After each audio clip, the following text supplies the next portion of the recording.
দাম বাড়ানোর পরও পুরোপুরি স্বাভাবিক হয়নি সয়াবিন তেলের বাজার। বোতলজাত তেলের সরবরাহ ঠিক থাকলেও সংকট খোলা তেলে। বিক্রেতারা বলছেন দাম বেশি হয়, খোলা তেল কম দিচ্ছে মিলগুলো। প্রতি লিটার বোতলজাত সয়াবিন তেল ১৭৫ টাকায় বিক্রি হচ্ছে, খোলা সয়াবিন তেল কিনতে হচ্ছে ১৮৫ টাকা লিটারে। এদিকে সপ্তাহের ব্যবধানে কেজিতে প্রায় ২ টাকা বেড়েছে চালের দাম।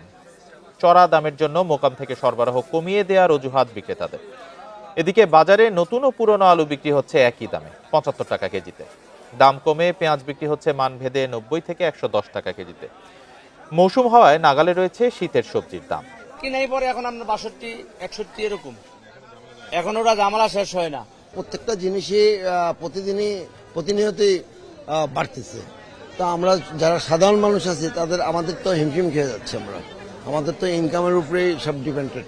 এখন পুরাতন আলু মনে করেন আপনার চলতে আছে কম, এখন আসতে আছে কম। পুরানো আলুর সরবরাহ অনেক কম, নতুন আলুর সরবরাহ বেশি। এর জন্য নতুন আলু আর পুরান আলু সেম।